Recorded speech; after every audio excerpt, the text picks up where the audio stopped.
Hello बच्चों, नमस्कार। आपका स्वागत है लेक्चर नंबर 7 में। जी हाँ, क्लास 10 की फिजिक्स का जो लेक्चर सीरीज चल रहा था उसका लेक्चर नंबर 7 होने वाला है। जी प्यारे बच्चों, आपने लेक्चर नंबर 6 और लेक्चर नंबर 5 और उसके पहले के तमाम से लेक्चर्स आपने देखे होंगे। जिस सीक्वेंस में हम पढ़ाई कर रहे थे उसी सीक्वेंस में हम आज पढ़ने वाले हैं। लेक्चर 6 को आपने देखा होगा, जहाँ तक जिस टॉपिक तक मैंने वहाँ पर पढ़ाया था आपको, उसी के आगे आज हम टॉपिक्स लिए हैं और उसी को क्लियर करने वाले हैं। जी हाँ, थोड़ा सा वीडियो आने में लेट हो गया है, कुछ टेक्निकल प्रॉब्लम्स थी और जिस एरिया में मैं रहता हूँ वहाँ पर लाइट भी नहीं थी। इधर आपने देखा है कि कुछ मौसम भी ज़्यादा ख़राब था, इस कारण से लाइट नहीं आ रही थी, तो इन्वर्टर भी चार्ज नहीं हो पा रहा था, जिसके कारण आपकी पढ़ाई में थोड़ा सा लेट हुआ है और वीडियो टाइम से नहीं आ पाई है। मेरे प्यारे बच्चों, इस बात के लिए मुझे क्षमा करेंगे और मैं आपसे तहे दिल से माफ़ी मांगता हूँ। अब से कंटिन्यूअस है जो समय मैंने बताया है उस समय पर वीडियो आ जाया करेगी ताकि आपकी पढ़ाई बहुत अच्छे से हो पाए। लेक्चर नंबर 6 में हमने रूल ऑफ इमेज फॉर्मेशन हमने आपको बताया था। जो उसमें हमने रूल्स बताए थे 3, उसी के आगे आज हम इमेज फॉर्मेशन पढ़ने वाले हैं in the case of concave mirror और in the case of convex mirror. तो बारी बारी से हम लोग सीखेंगे कि in the case of concave mirror में किस प्रकार का इमेज बनता है और इन द कॉन्वेक्स मिरर में इमेज किस प्रकार का बनता है। क्लियर है ना? तो विदाउट वेस्टिंग अवर टाइम आइए सीधे चलते हैं टॉपिक के ऊपर और हम अच्छे से आपको समझाने का प्रयास करते हैं। जैसे कि हाँ, हम आप ही से कह रहे हैं, हमेशा आप अपने लेक्चर में कहते आए हैं कि जब मेरे से पढ़ने बैठो, जब मेरा लेक्चर देखो तो आप एक पेन और एक कॉपी ले लो ताकि आप अपनी नोट्स उसमें अच्छे से बना सको और मेरे साथ में आप अच्छे से प्रैक्टिस कर सको। कहते हैं प्रैक्टिस मेक्स मैन परफेक्ट। जो अभ्यास होता है ना, वही एक इंसान को एकदम बढ़िया परफेक्ट बनाता है, पूर्ण बनाता है। तो मेरे लाल, यदि आप अगर प्रैक्टिस नहीं करते हो तो कहीं ना कहीं आप अपने साथ धोखा कर रहे हो और आपको प्रैक्टिस जरूर करना चाहिए। आप एक चीज को कई बार करके देखो, कई बार करके सीखो, तब ना अच्छे से कर पाओगे। तो आइए बेटा, बिना समय को यूं ही बर्बाद किए सीधे लेक्चर पे चलते हैं और आपको समझाने का प्रयास करते हैं। आपको टॉपिक दिख रही होगी, image formation by concave mirror. जी हाँ, आज हम कॉनकेव मिरर के जरिए इमेज फॉर्मेशन कैसे होता है और किस प्रकार का रे डायग्राम बनता है, कैसे बनता है, ऑब्जेक्ट का पोजीशन कहाँ होता है, तो इमेज कहाँ बनता है, सभी चीज़ों के बारे में हम लोग डिस्कस करने वाले हैं। तो तनिक भी तनाव और टेंशन लेने की आवश्यकता नहीं है। ठीक है ना? क्लियर? क्या इजाज़त है, मैं आगे बढ़ सकता हूँ? ठीक है ना? Very good. तो पहला हमारा जो टॉपिक है या पहला जो पॉइंट है कॉनकेव मिरर के इमेज फॉर्मेशन में, वो है कि पहला है कि when the object is present at infinity. जब ऑब्जेक्ट कहाँ रखी हो बेटा? एट इन्फिनिटी पे, माने अनंत पे रखी हो। इन्फिनिटी माने मेरे लाल अनंत। ऑब्जेक्ट कहाँ रखी हो? इन्फिनिटी पे। तब क्या होता है? देखो बेटा, एक रे डायग्राम मैंने ले रखा है, इसमें आपको एक कॉनकेव मिरर दिख रहा होगा। ठीक है ना?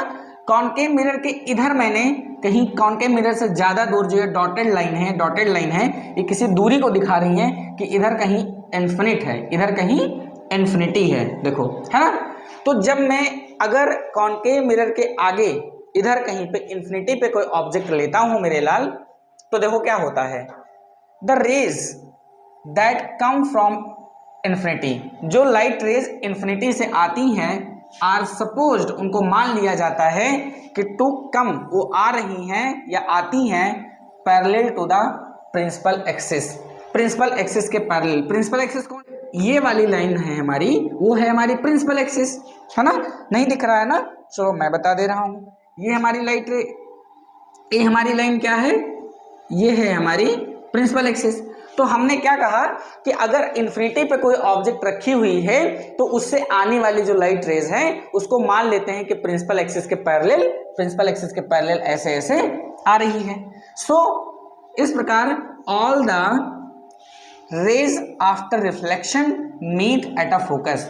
तो क्या करेंगे, जब लाइट रेज प्रिंसिपल एक्सिस के पैरेलल जाती हैं तो रूल नंबर 1 में हमने बताया था लेक्चर नंबर 6 में, याद करिए कि अगर लाइट रेज प्रिंसिपल एक्सिस के पैरेलल जाती हैं और मिरर के सरफेस पे, रिफ्लेक्टिंग सरफेस पे स्ट्राइक होती हैं तो after reflections they all meet या they all passes through the focus. वो कहाँ से होकर के जाती हैं?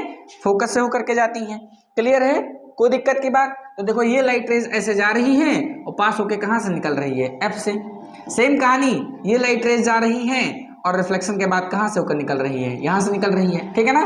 तो एफ से होकर के निकल रही है। ठीक है ना? तो इमेज कहाँ बनता है और कैसे बनता है और इमेज का नेचर क्या होता है, साइज क्या होता है, सारी बातें हम डिस्कस करने वाले हैं। ठीक है? कोई दिक्कत की बात? तो आपने पहला देखा बेटा, पहला जो पॉइंट हमने लिया है इसमें लगभग image formation by concave mirror में आपको 6 केसेस लेकर के और आपको समझाया जाएगा और रे डायग्राम कैसे बनता है, सारी बातें हम आपको बताने वाले हैं। चिंता करने की कोई आवश्यकता नहीं है। When the object is present at infinity, जब आप ऑब्जेक्ट को इन्फिनिटी पे रखते हो तो ये केस आपके सामने होता है कि लाइट रेज को प्रिंसिपल एक्सिस के पैरेलल आता हुआ मान लिया जाता है और जब वो रिफ्लेक्टिंग सरफेस पे पड़ता है तो आफ्टर रिफ्लेक्शन वो पहली लाइट रेज देखा जाएगा तो फोकस से होकर के निकलेगा, सेकंड वाली को देखा जाएगा तो फोकस से होकर के निकलेगा। इसलिए दोनों लाइट रेज आपस में एक दूसरे को कट करेंगी कहाँ पे? एट फोकस, और वहीं पे हमारा इमेज मेरे लाल बनने वाला है। ठीक है ना? कोई दिक्कत की बात? अगर हम बात करें कि सर इमेज का साइज क्या हो सकता है या पोजीशन क्या हो सकता है सर? पोजीशन कि जब ये केस हो गया कि जब ऑब्जेक्ट को आप कहाँ रखोगे? इन्फिनिटी पे, तो इमेज का पोजीशन क्या होगा सर? तो देखो इमेज कहाँ बन रहा है सर? At focus. कहाँ बन रहा है सर? देखो कहाँ बन रहा है बेटा? एफ पे बन रहा है और एफ को कहते हैं मेरे लाल फोकस। कहाँ बन रहा है? तो एट फोकस। क्या लिखेंगे बेटा? At focus. Image is formed at focus. अब कह रहा है कि साइज ऑफ इमेज क्या होगा, माने इमेज जो बना है वो साइज क्या होगा उसका। तो देखो ऑब्जेक्ट कितनी बड़ी है? कितनी बड़ी है? साइज उसका को दिख रहा है, साइज एकदम से डिमिनिश्ड है, माने पॉइंट साइज का है। कितने साइज का है मेरे लाल? पॉइंट साइज का। पॉइंट साइज या इसको मान सकते हैं वेरी डिमिनिश्ड या वेरी स्मॉल या डिमिनिश्ड मान सकते हो। क्या मान सकते हो? डिमिनिश्ड लिख सकते हो आप। डिमिनिश्ड माने ये डिमिनिश्ड माने अति छोटा, एकदम से महीन, दिखाई ना पड़े। ऑब्जेक्ट इतनी लंबी और ऑब्जेक्ट का इमेज जो है वो पॉइंट साइज का बन रहा है। ठीक है ना? इसका नेचर क्या होगा, माने किस प्रकार का होगा? तो बेटा जितने भी कॉनकेव मिरर में इमेज बनेंगे, सिर्फ एक केस को छोड़ करके बाकी सब में जो इमेज का नेचर होगा वो रियल होगा और इन्वर्टेड होगा। क्या होगा मेरे लाल? रियल होगा और इन्वर्टेड होगा। Real and inverted. ये जैसे मैं बता रहा हूं ऐसे आप as it is short note के थ्रू बना करके कर लोगे और मेरी गारंटी है, मेरी गारंटी है कि आप इस चीज को कभी नहीं भूलोगे, क्योंकि इसमें कोई लॉन्ग थ्योरी आपको नहीं मैं पढ़ा रहा हूं। बहुत ही स्टाइलिश तरीके से जो मेन पॉइंट है वो लिख करके और मैंने बहुत अच्छे से कैटेगराइज और बताने का प्रयास किया है कि इमेज का पोजीशन कहाँ होगा, इमेज का साइज क्या होगा और इमेज का नेचर क्या होगा। ठीक है ना? पक्का? तो इन सारी चीज़ों से आपको बहुत ज़्यादा लेंदी थ्योरी नहीं लिखनी है, छोटी छोटी बातें एकदम आप पढ़ते और उसको समझते जाओगे ताकि आपका हर एक पहलू क्लियर होता चला जाएगा। ठीक है ना? क्लियर समझ में आया? कोई दिक्कत की बात? क्या मैं दूसरा टॉपिक बता सकता हूँ? पहला क्लियर है? पक्का? तो दूसरा जो पॉइंट इसमें आने वाला है कि when the object is present between, कहां पे कह रहा है कि व्हेन माने जब, द ऑब्जेक्ट वस्तु को रखा जाए, इज प्रेजेंट बिटवीन किसके बीच में? इन्फिनिटी एंड और centre of curvature. Centre of curvature माने ये देखो सी, सेंटर ऑफ कर्वेचर माने सी। माने ये दूसरा पॉइंट मेरा कह रहा है बेटा कि अगर ऑब्जेक्ट को आप इन्फिनिटी और सेंटर ऑफ कर्वेचर के बीच में रखते हो देन इमेज कहां बनेगा, उसका साइज क्या होगा, उसका नेचर क्या होगा।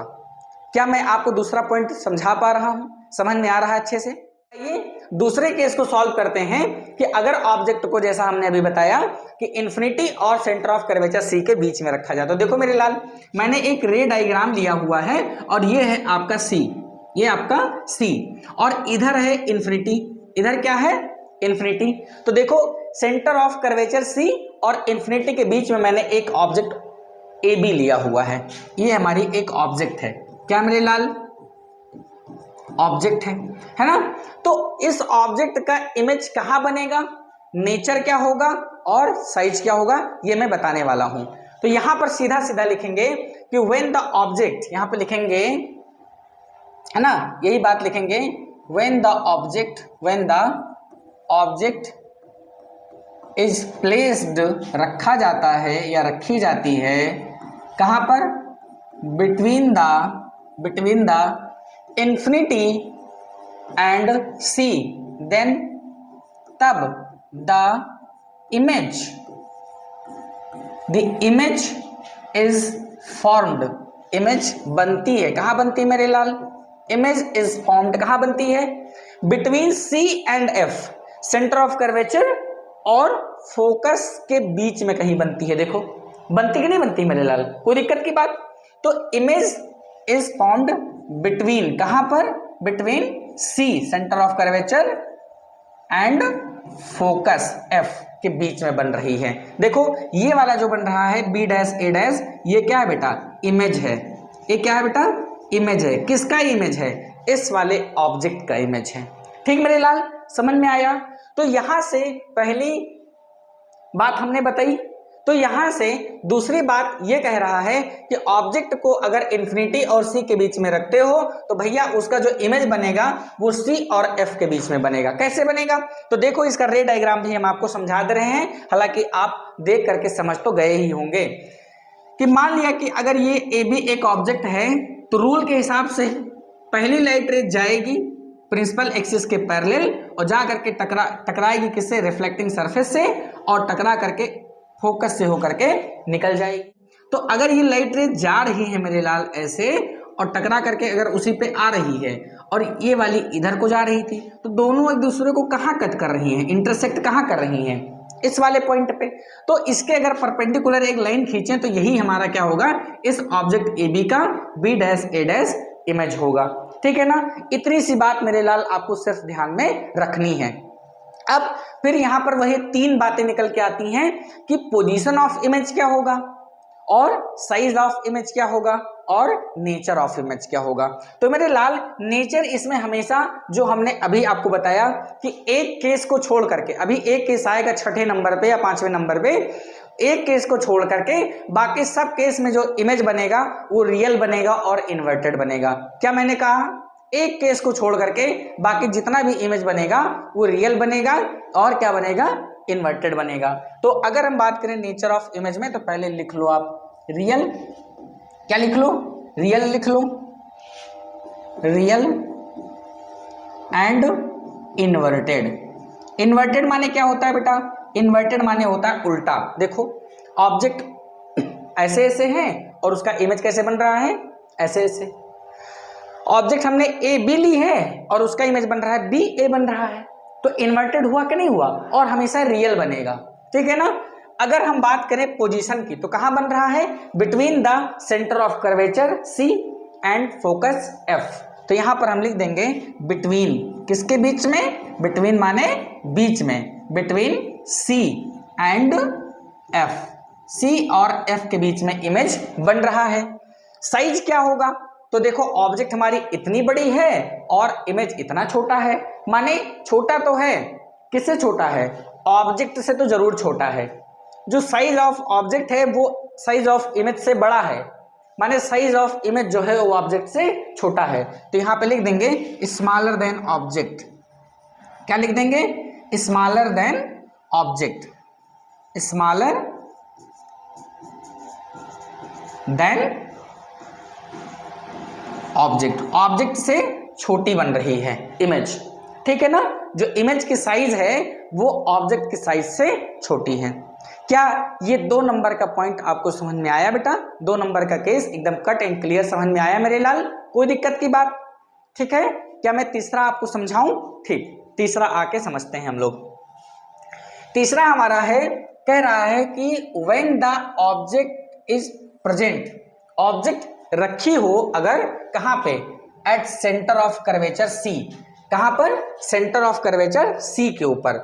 अब सेंटर पे ही रखने को कह रहा है ऑब्जेक्ट, ध्यान से देखिए कहां पर कह रहा है, सेंटर ऑफ कर्वेचर सी के ऊपर अगर ऑब्जेक्ट रखने को कह रहा है तो उसका वही तीन चीज, पोजीशन कहां होगा, नेचर क्या होगा और साइज क्या होगा।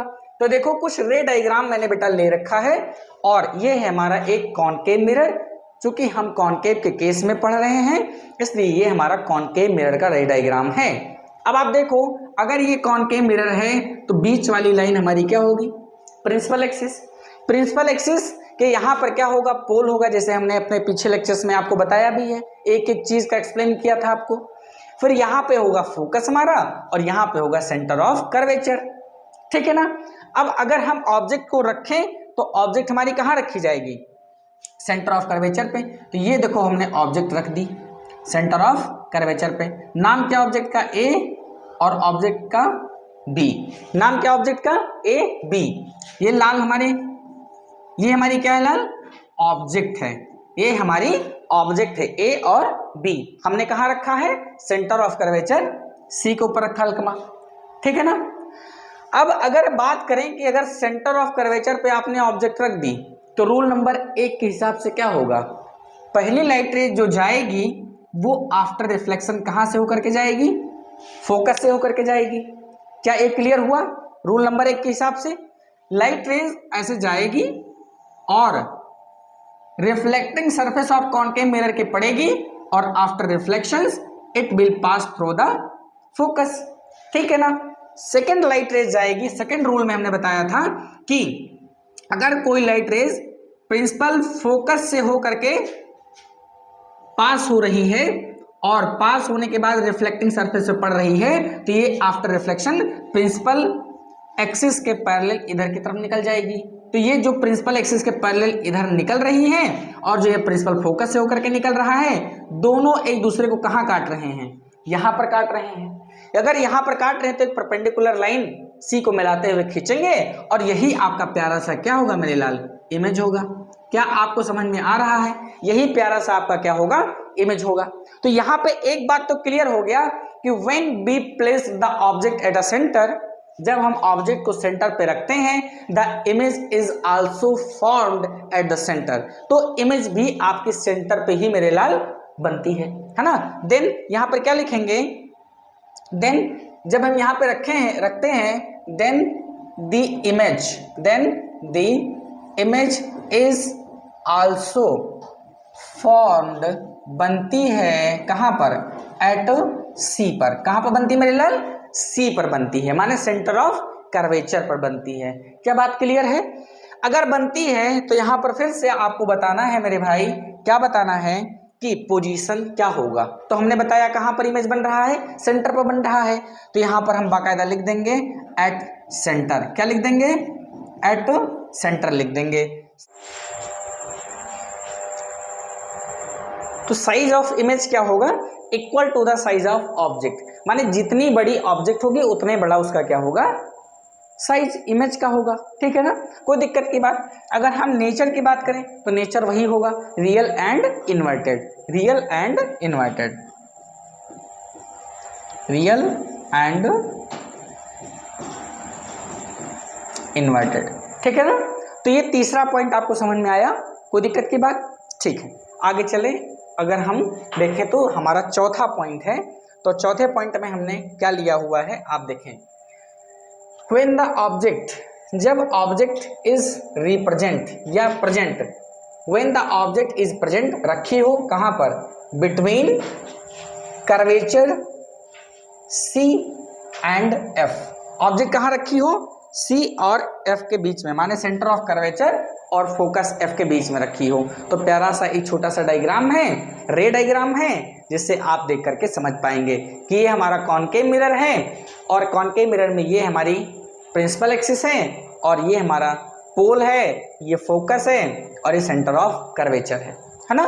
तो पॉइंट क्या कह रहा है, when the object is present, माने अगर ऑब्जेक्ट रखी हो कहाँ पर, बिटवीन सी एंड एफ, ये सी और एफ के बीच में। तो देखो ऑब्जेक्ट कहाँ रखी है, सी यहाँ पर है और एफ यहाँ पर है। तो सी और एफ के बीच में ये ऑब्जेक्ट रखी हुई है, ये पतली सी जो दिख रही है क्या है, ये ऑब्जेक्ट है, कोई दिक्कत की बात।